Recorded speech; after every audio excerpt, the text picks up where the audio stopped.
Hello students, welcome to today's class. सभी focus learners का स्वागत है। अपना पेन और पेपर रेडी रखिए क्योंकि आज का सेशन आपकी प्रिपरेशन के लिए लिटरली एक गेम चेंजर होने वाला है। We are going to cover some highly critical updates that you simply can not afford to miss. मैं इस वीक में 3 ऐसी खबरें आई जो डायरेक्टली यूपीएससी 2027 में पूछी जा सकती हैं। ध्यान से सुनना और अपनी नोटबुक्स ओपन कर लो। ये टॉपिक्स करंट अफेयर्स के ओशन में से वो हाई यील्ड पर्ल्स हैं जो आपको प्रीलिम्स और मेंस दोनों में मार्क्स दिलवाएंगे। आज हम पढ़ेंगे ये 3 टॉपिक्स। पहला, हमारा नया चीफ ऑफ डिफेंस स्टाफ का अपॉइंटमेंट। दूसरा, स्ट्रेट ऑफ हॉर्मुज में प्रोजेक्ट फ्रीडम।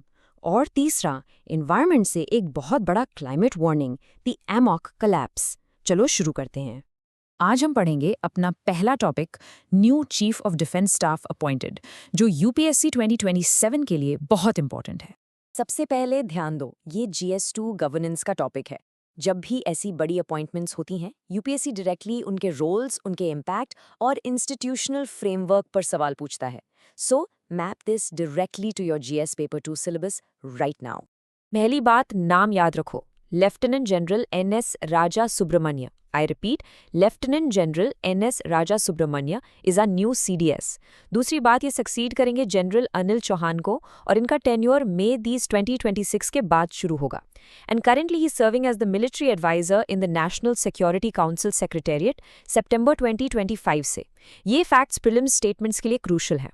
तीसरी बात, थोड़ा हिस्ट्री समझ लो। I want you to note down these dates carefully. December 24, 2019 को कैबिनेट कमिटी ऑन सिक्योरिटी ने ये CDIs की पोस्ट क्रिएट की थी। उसके ठीक बाद December 30, 2019 को डिपार्टमेंट ऑफ मिलिट्री अफेयर्स यानी DMA एस्टैब्लिश हुआ। And now in May 2026 we are seeing the appointment of our third CDS।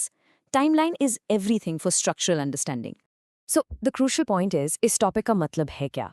Try services coordination. इसको एक रियल वर्ल्ड एग्जाम्पल से समझो।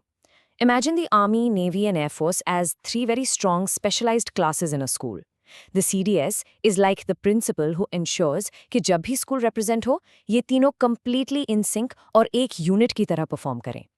Jointness in operations is the core mandate here. तो आखिर इसमें UPSC angle क्या है? प्रीलिम्स में वो DMA के मैंडेट या CDS के स्पेसिफिक रोल पर ऑप्शंस बना सकते हैं और मेंस में GS2 के अंदर 3 सर्विसेज कोऑर्डिनेशन और इंटरनल सिक्योरिटी मैनेजमेंट में CDS का इम्पैक्ट पूछा जा सकता है। इसको नोट कर लो, एग्जाम में आ सकता है। आज हम पढ़ेंगे अपना दूसरा topic, project freedom at the straight of Hormuz, जो UPSC 2027 के लिए बहुत इंपॉर्टेंट है। अब आते हैं इंटरनेशनल रिलेशंस पर। अपनी नोटबुक्स में लिखो, ये GS2 इंटरनेशनल रिलेशंस और GS3 सिक्योरिटी दोनों में आएगा। Whenever global energy security is threatened, it directly impacts the Indian economy too. पहली बात, USA ने मई 2026 में प्रोजेक्ट फ्रीडम लॉन्च किया था, इस एम के साथ कि स्ट्रेट ऑफ हॉर्मुज में फ्री नेविगेशन इंश्योर की जा सके। ये डिसीजन एक ईरानियन ब्लॉकेज के रिस्पॉन्स में लिया गया था।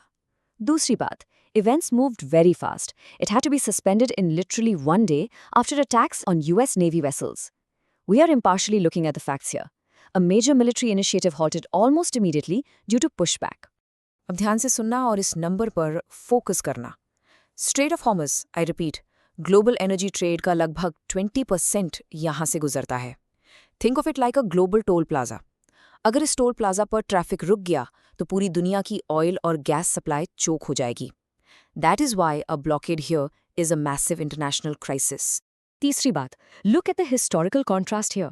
1980s में ऑपरेशन अर्नेस्ट विल के दौरान यूएस ने सक्सेसफुली लगभग 250 शिप्स को इस एरिया से एस्कॉर्ट किया था।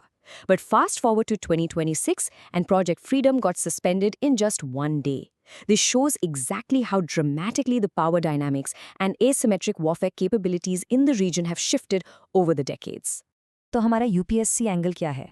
Your keywords are maritime choke points, global energy security, and international maritime law. Mains में क्वेश्चन आ सकता है on how instability in the Middle East choke points impacts India's energy security.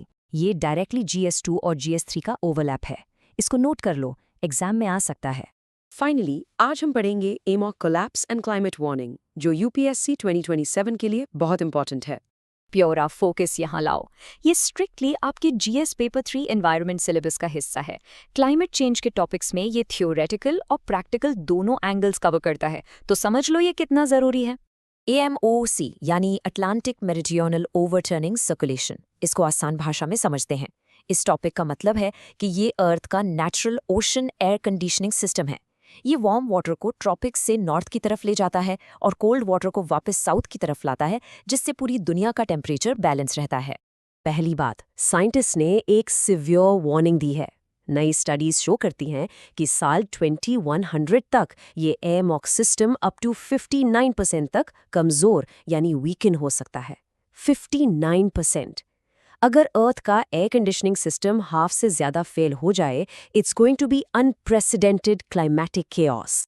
दूसरी बात और सबसे जरूरी, ध्यान दो, इसका इंडिया पर डायरेक्ट इम्पैक्ट होगा। अगर एएमओसी कोलैप्स करता है तो हमारा एंटायर मॉनसून पैटर्न डिसरप्ट हो जाएगा, which is the backbone of Indian agriculture.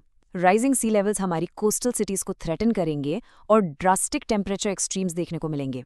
ये सिर्फ एक दूर की प्रॉब्लम नहीं है, ये हमारे डोर स्टेप्स पर आने वाली आफत है। UPSC angle is perfectly clear here. The intersection of ocean currents, climate change, and its direct socio-economic impact on India. Prelims can ask about the mechanism of AMOC, and mains will definitely focus on its consequences for the Indian monsoon system. इसको note कर लो, exam में आ सकता है। That brings us to the end of today's topics. आज हमने governance, international relations और environment के 3 high yield concepts cover किए। My final thought to you. Nature is giving us warning signs like the AMOC slowdown. As future administrators, how prepared are you to draft policies for a world with a broken climate? Think about that. In topics को अपनी notes में जरूर लिखो और कल मिलेंगे next topic के साथ।